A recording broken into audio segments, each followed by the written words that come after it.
Without further ado, ladies and gentlemen, it is my pride and joy to welcome to us the Head of Academic Affairs of the Graduate School of Media and Communications, Associate Professor Dr. Nancy Booker, who will guide us through what this program is all about. Dr. Booker.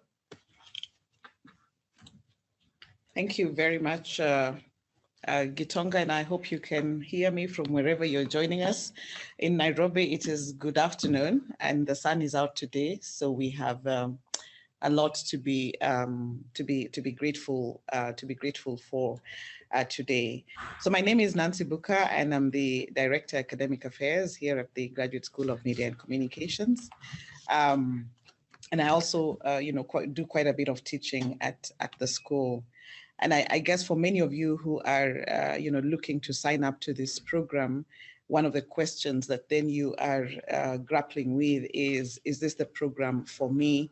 Am I making a right decision, to commit to this program for the next 24 months, from the time that you're admitted, and what's the value add that this program is going to have in my career? And the curriculum that, we are currently offering is designed to focus on three broad thematic areas, one of them being digital integration and innovation.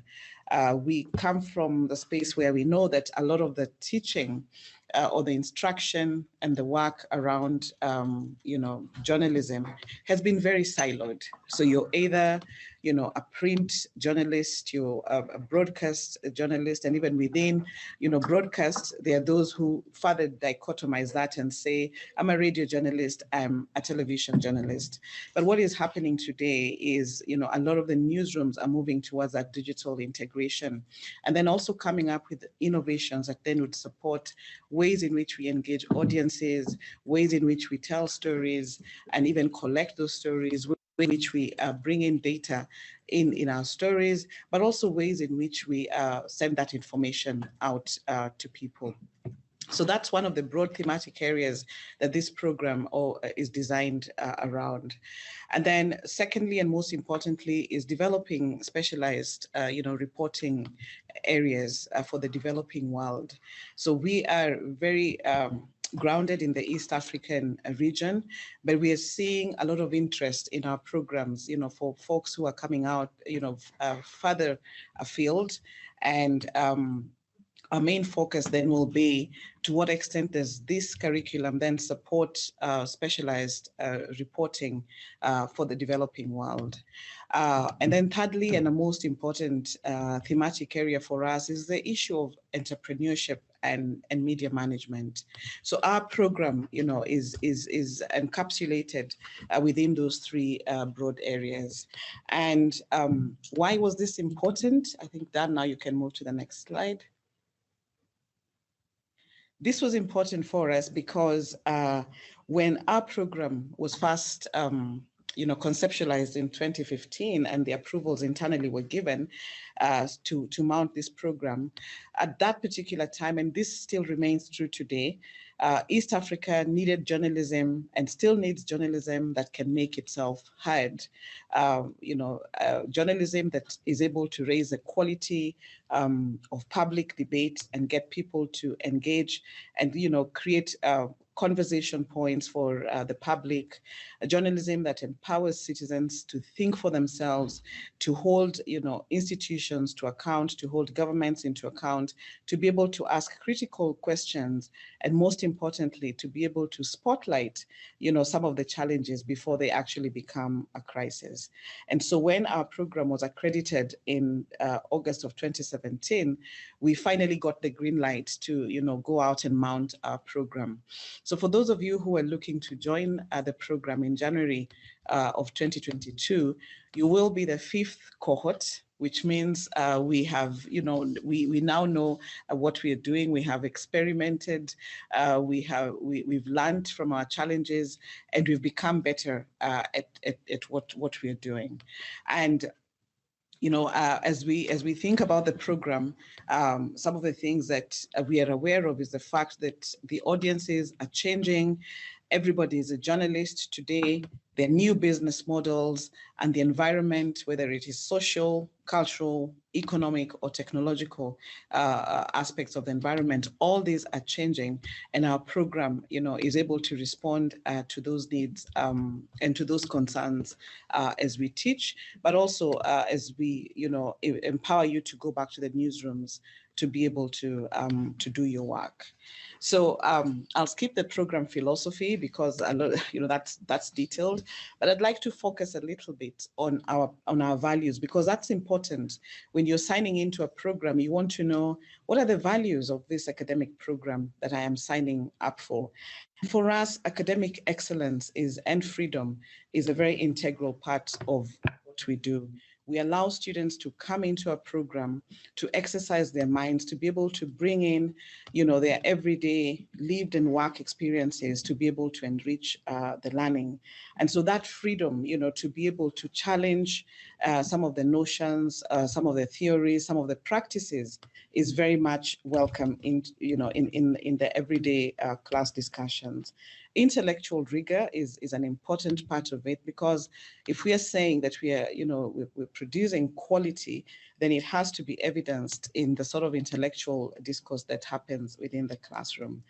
An important academic value for us is impact, and we want to see that translated immediately in the work that you're doing. So one of the things that we encourage our students to do is when they go back into their newsrooms and are working on various stories, are contributing to journalism in one way or another, what is the impact that they are having? Are they able to take the things that they are learning from the classroom sessions and go back and directly translate that into the work that they're doing? And then come back to us and say, we tried this, we talked about it in class, we tried it at our place of work. It's not working. Our audiences are raising concerns about this. And that's a very important aspect of how we enrich our learning environment. And then commitment and passion.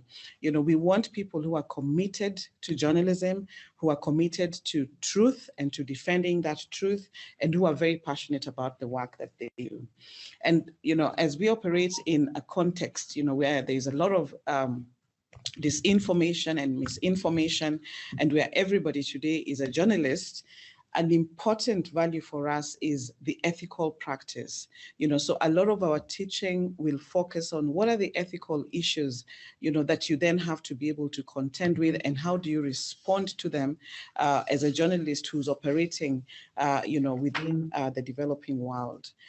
We also are very, very keen on creativity and innovation. So we allow you to dream, and we work very closely with our innovation center, that's coming up with all different types of innovations to be able to support the media landscape. So, we encourage you to be very creative and innovative through the program, through the different assignments and projects that you're working in within the class, but also as you go back to the newsroom.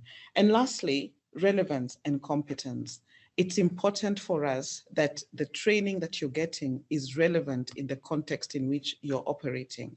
Are you able to impact, the public? Are you able to shape public discourse, encourage audience engagement, because your content and whatever it is that you're doing as a journalist is relevant for the population, that you're serving. So those values underpin a lot of the work that we do, a lot of the teaching, and the engagement that we have with our students, but also most importantly, the fact that we bring in a lot of industry people to be part and parcel of that conversation on a day-to-day basis enables us achieve, those values.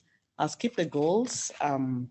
And at this point, I'd like to invite my colleague, Professor Peter Kimani, who will then speak to you about what are the practice elements. I've just talked about the fact that we are very keen on ensuring that we have people from the industry, senior journalists, editors, people who have been there, done that. Some of them are still at it, to be able to contribute to our classroom discussion. So Peter will speak to you very briefly about what are the practical elements that are built within the program and in what ways do they manifest. Welcome, Professor Kimani. Thank you, Nancy, and welcome everyone.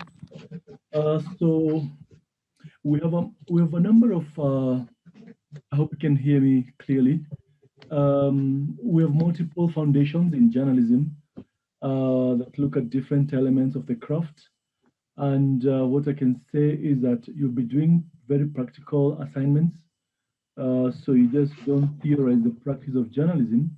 You actually go to the field and speak to actual human beings, record their stories, and then learn how to narrate those stories. So, as an example, perhaps I can share that this past semester we worked in close collaboration with the production team in London for Africa Eye, BBC Africa Eye, perhaps the continent's path-breaking investigative project. And my students were able to participate in understanding how the BBC initiates story ideas, how they go about researching on them, and the production of those stories. So besides learning from actual editors and journalists in the newsroom, you also get a chance to pitch your own stories or even publish or broadcast some of those assignments that we put together in class. So that's to say what we do is in tune with industry needs, and they're evolving every day. And we say this is going to be the fifth cohort. So we have a pretty good sense of how we teach, but no one really knows where journalism is going. So our work is to prepare you for the unknown or for the unexpected. So I can assure you there'll be plenty of exciting assignments originated by you, researched by you, produced by you. We have TV and radio studios already on campus, and we hope you can utilize those to enhance your craft. So I'll pause there and wait for any questions or comments. Professor Kimani. Professor Kimani teaches in the program, and sitting at his feet is one of those things that's very exciting. You get to learn a lot from his days in the newsroom. He's still very actively involved in journalism. He's currently contributing in one of the dailies through a weekly column. So a lot of our faculty are very much embedded, within the practice of journalism. Many of us are involved in various activities, for the industry, both at the local level, in the regional level, and our dean, who's able to canvass the local, the regional, and the international space. So, should you sign up for this program, our conversations over the next 24 months of your life, once you get in, will focus on, how do we save journalism? Because we want people who are passionate about journalism. What's the quality of storytelling? What's the quality of journalism in the region and beyond, for those that are coming outside of East Africa? But then a very important part of that conversation today, if you're a journalist, is what are the new revenue opportunities, and how do we then, save journalism by looking at diverse ways in which you'll then be able to, finance storytelling and journalism as a whole. Part of that conversation will also focus on how do we reach some of the marginalized audiences? I think, with the push and a lot of people moving into the digital space, we still have a huge segment of our audiences out there who are unreached, don't have access to internet, don't have access to technology, still rely heavily on radio and the traditional media platforms to get information. So how do we then ensure that even those people who are an integral part of our community, have access to, to news and information that then helps them make informed decisions about their lives? And then how do we then foster innovation and entrepreneurship, within journalism? So we're very excited that you've made the time to listen to us and to just get a glimpse into what this program is all about. and that, you know, as we proceed, just taking note of the fact that a lot of our teaching, you know, takes a blended approach where we have sessions that are conducted in-house, but then a lot of it will also happen online. And so once we get to know who's coming into the program, then how do we ensure that if the classes then are taking place online, that you have a way in which you can access the classes, you know, irrespective of what part of the world you're joining us from. So we look forward to further conversations with you all. Thank you. Thank you very much for that, Dr. Booker. That was nice and elaborate, though encapsulated, so that we can understand what this program is all about. And as was mentioned in the chat, there's more information that will come along, and then where the gaps are, please feel free to ask your questions on that. Our next guest, or rather our next speaker this afternoon, is none other than our dean, who is no stranger to the newsroom, having served in different parts across the world in the Middle East, and who is an author as well, but serves as our dean. So ladies and gentlemen, we are now going to hear from the Dean of the Graduate School of Media and Communications, Dr. Lawrence Bintak. Welcome to all of you. I'm so glad that you could join us today and that I can join you. This is always very exciting, speaking to the pool for the next cohort of the MADJ program. Nancy's very thorough overview mentioned that everyone these days is a journalist. Let me amend that. Everyone these days thinks they're a journalist, but just because you have a keyboard doesn't make you a journalist. And that is the fundamental basis of this program. All of you are working journalists, or at least that's a qualification to enter this program. You are already out there. You are already doing the work. You are already informing the public. You are already using the skills, the basic skills of journalism. What this program does is raise that skill set, is make you a better journalist, both in terms of the specific skills of journalism, whether that's writing a newspaper article, whether that's producing something for the web, whether that's producing something for television. Because remember, this program is multimedia. It is a digital journalism program.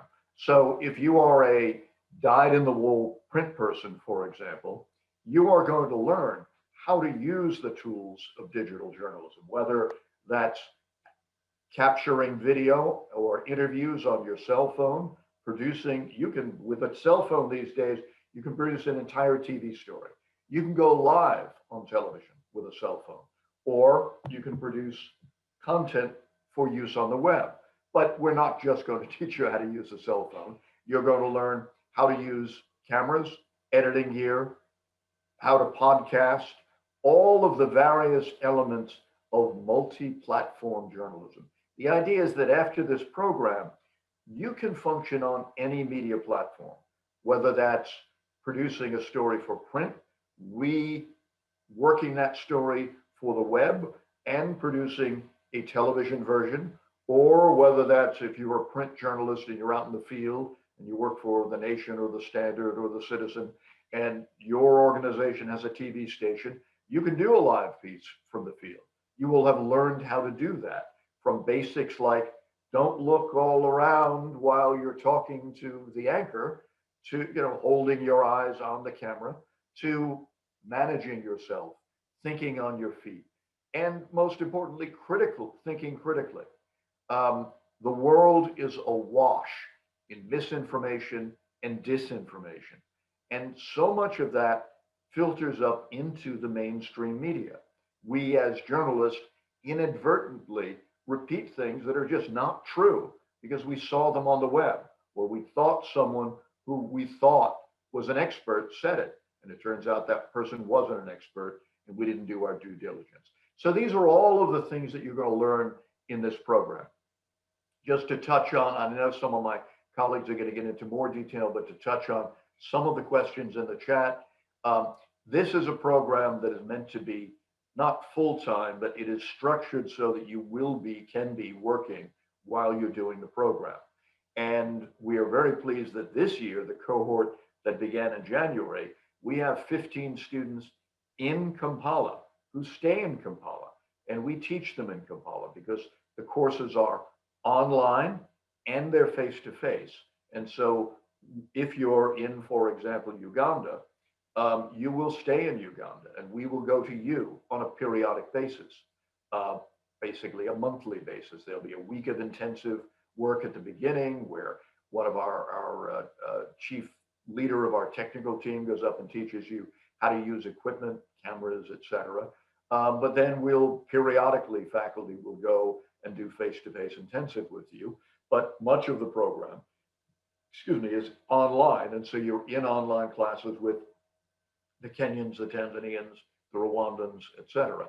And I think we only have a couple of applicants from Tanzania right now, but if we develop a big enough cohort, then again, we will go to you. So it's a flexible program that is meant to make life easier for you. Someone asked about the cost. The tuition for the program in dollars is $7,500. You can translate what that means in shillings. It's a little more with a zero in shillings. I'm not sure offhand Uganda what it is, but it's $7,500. But there are very generous scholarships, thanks to, in part, our one of our main funders, the German Development Bank, as well as His Highness the Aga Khan. We're not going to pay your whole tuition. This is not a free ride. We do expect you to have, as we in America say, some skin in the game, that you have to have an investment in your own education. But we recognize that A, in general, journalists do not make very much money. And B, with COVID, things are even tougher. So these are needs-based scholarships. A scholarship committee, if you are accepted into the program, a scholarship committee will look at your financials. You will provide all of your information about what your income is, etc. And then they will determine what is reasonable for you to pay. We're essentially using a benchmark of about 3 months of salary contributed toward the full 2-year program, but that's a flexible number, and it's not you must pay $2,000 or $5,000. We just determine this based on your need. So that's the overview. The bottom line is that there is no other program like this around. There are many other journalism degrees in the region.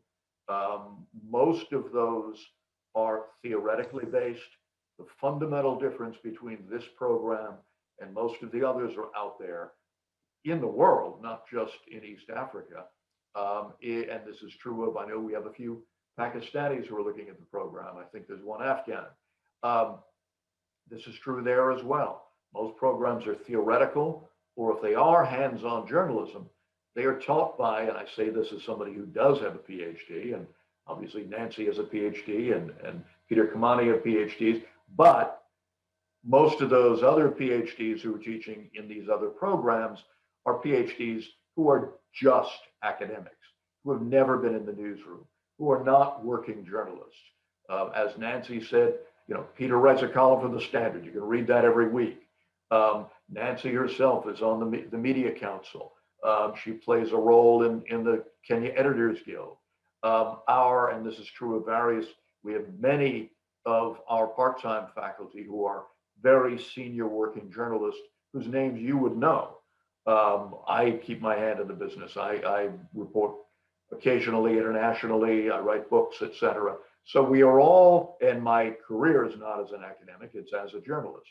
So we all understand what it is that you guys do on a day-to-day basis and where the needs are, where the practical areas are that can be upskilled, and how you do your job. We're not talking about theory, we're talking about reality, practicality, what works in the field, in the newsroom. So I'll leave it there and I'll hand it back over to Gatonga. Thank you very much for that, Dean. Like you said, practical, practitioners in the field backed by the academic knowledge that guides us through. You've heard of multi-platform journalists that we want to develop through the program, that you will develop diverse skill sets, and it is important for you to invest in this program. Now, I know some of you out there asking, Dr. Booker, Dean Pintak, how do I join? Well, we're going to get that information right now from the registrar's office. Ms. Asha Abdallah will guide us through how do you join, how do you become a part of this program. Asha? Thank you very much, Gutonga.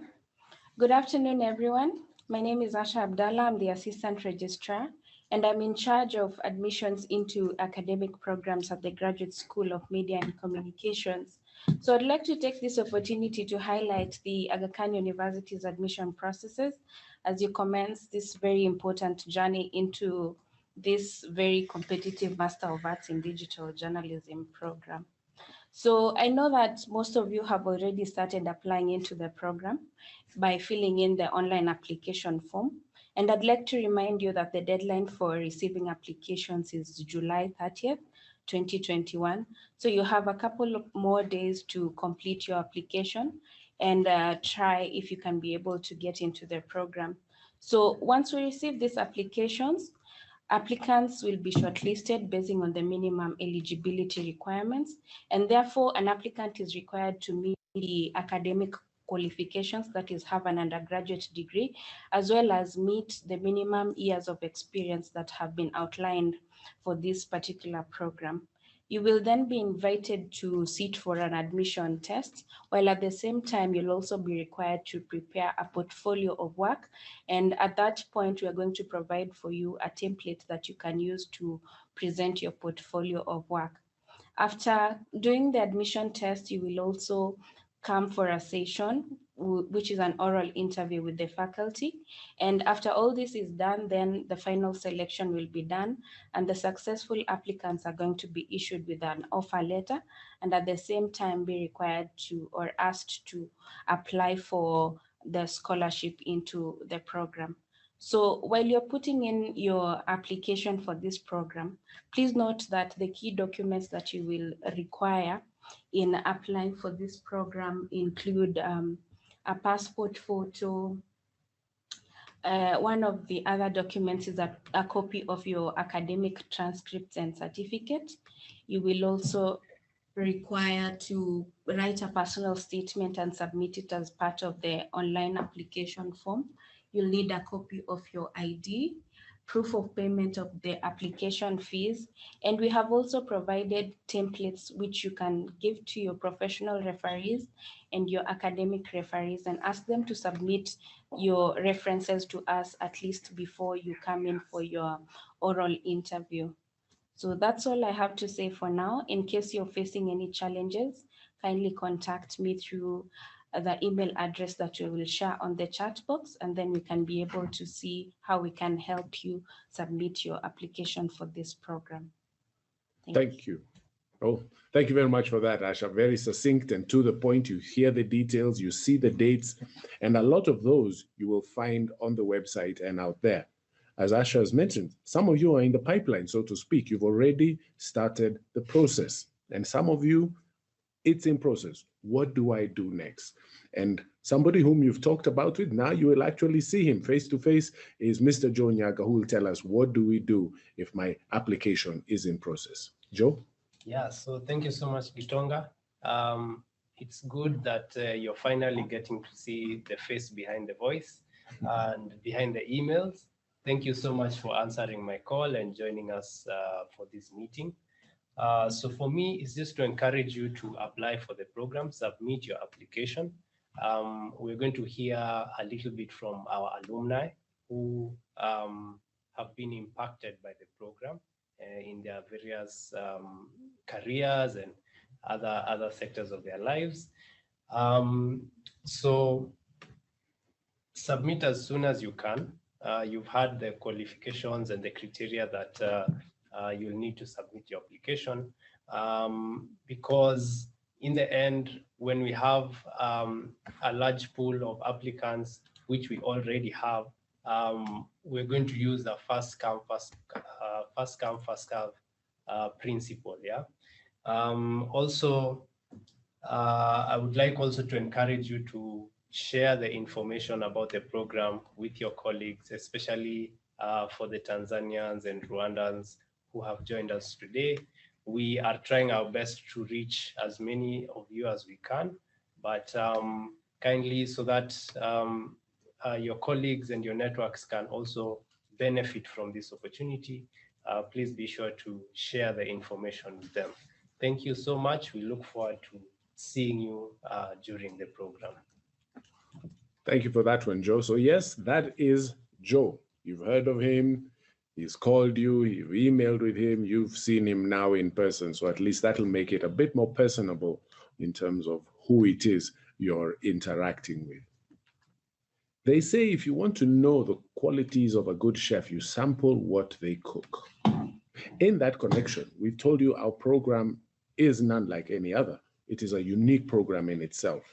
And we've said it, but we want you to hear from our students, those who have passed through our doors. So you can hear for yourselves, what is it they think about this program? Why did they value this program? Why did they choose and, very importantly, stay within the program?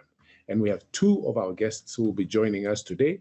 We will start with our first one, none other than Mr. Shitemi, who will tell us a little bit about why he chose this program. Greetings, everyone, from whatever part of the world you're in. I'm in the field somewhere, so hope you see me. My name is Shitemi. I was in the second cohort. I actually graduated 2 or so months ago. I knew about the program through, where I come from, we love greetings. So I've seen a couple of friends, people I know as participants. So I'll give special mention to Christophe Hitayezu, a good friend of mine from Rwanda. So I knew about the program because I used to attend some forums that the GSMC holds. So they have interesting cutting edge forums generally around media and media development that I have been attending. And so it was during those 2 hours of duty there that I knew about it and I applied. I found it a very rigorous process, which I enjoyed it. During the process, there are a couple of good things. One was meeting practitioners who would give you very, very good nuances for the practice. So for instance, you had people like Joe Dido who would give you very specific reasons as to why we have a lot of political news reporting in this country. You have the faculty itself that,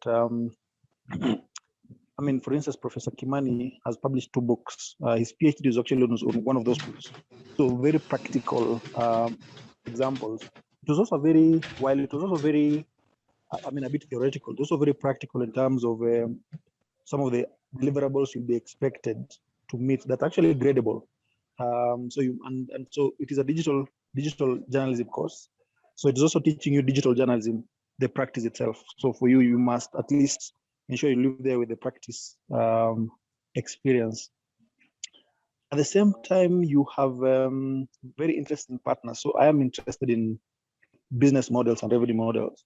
And so you have interesting partners that the institution has that pretty much gives you data and knowledge around media viability issues. Of course, that's just one, and they are diverse. I would say my greatest takeaway was largely improving my academic research skills, especially in journalism. It was my first journalism career or course, for that matter, having practiced journalism throughout.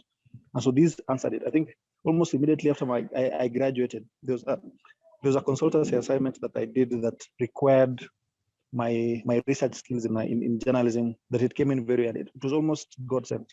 So I encourage everyone of you, those who haven't applied, to apply and see how that would, I would say, tangibly contribute to your academic and professional growth. Now that I've seen quite a number of those who I would call my friends, I think about 5, always feel free to chat me on the side in case you have any other question. Thank you very much, and all the very best. Thank you very much for that one, Bwana Hamadi. That is fantastic, and glad to see that you have a bunch of friends, to include Bwana Christophe, who is greeting you as well in the chat. So it's a small world, and like you said, please contact him, ask him candidly the questions you need. But good to see you. We missed seeing you around the building. When you can, please come and visit us again. You'll be more than welcome. Dr. Booker will buy you a cup of tea. I'll put on the spot. We'll proceed to our next alumni, our next student who was with us, former student and friend of the Graduate School of Media and Communications. Due to network issues, we used technology, and we have a video message from Andrew Arinatwe, who will tell us of his experience. The Masters of Arts in Digital Journalism has had an incredible impact in my work life. And, I resigned when I left NTV and had to look for other means of employment. So I had to think on my toes. But what I realized is that I have to keep applying. And every time I kept applying, and that's the thing also, you need to keep just pushing and pushing. Even when you join the Masters in Digital, you need to keep looking for opportunities. You shouldn't stop. So I kept applying, and every time I applied, I would tell them I'm doing a Masters in Digital Journalism. So it so happened some guys in South Africa got interested. This is Mail and Guardian. So I pitched my first story. It was nice. I pitched my second story. I've never been the same. So I'm now working in international media, and it's incredible once you also get to get a hand with a good personal editor. Once you get in close to a good editor, then you're going to fly like you're going to the moon.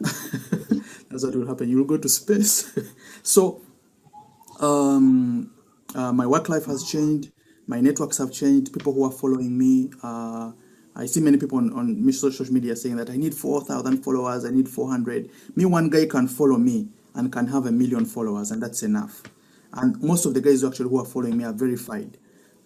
So actually, even in a couple of days or weeks, I think I may also be verified. So, and all that I didn't get where I was working from.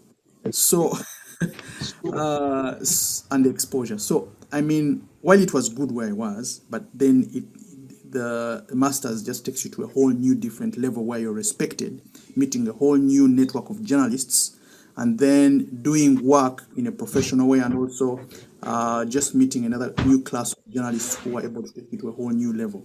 And it introduced me also to new forms of digital journalism, like sending newspapers on WhatsApp. Now we are doing The Continent. So my work life has really improved. So many of you who are also thinking of other areas to join, maybe you're in the health sector, they need digital journalists.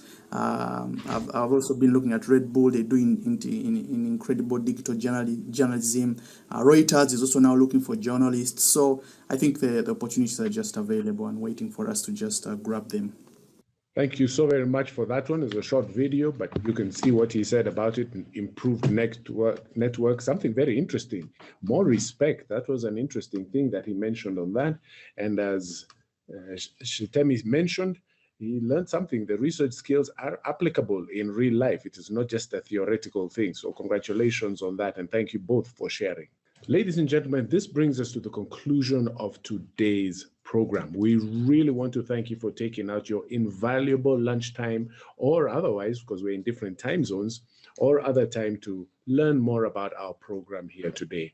You've heard from the Head of Academic Affairs, Professor Nancy Booker. You've heard from Professor Kimani, and you've heard from our Dean, Dr. Lawrence Pintak, as well as a Registrar's Office, Marketing as well, and Joe. If you have any other questions, please send them to Mr. Joe Nyaga, because you all have his contact. Please send your questions to him. We will be sure to get back with you, because we know that information is very important to you. Remember, this is a time and age we have to upskill ourselves and remain competitive in the market. We must continually learn, unlearn, and relearn to be in the forefront of all that we're doing. And your voice as practitioners in this field is ever so more important. So do not miss out on this important opportunity to upgrade your skills in this. From the Graduate School of Media and Communications here at the Aga Khan University, once again, thank you so very much. We have our friends from Kenya, Uganda, Tanzania, Rwanda, and as well, Pakistan and Afghanistan. Thank you so very much for visiting with us. Have a wonderful, wonderful day. Goodbye.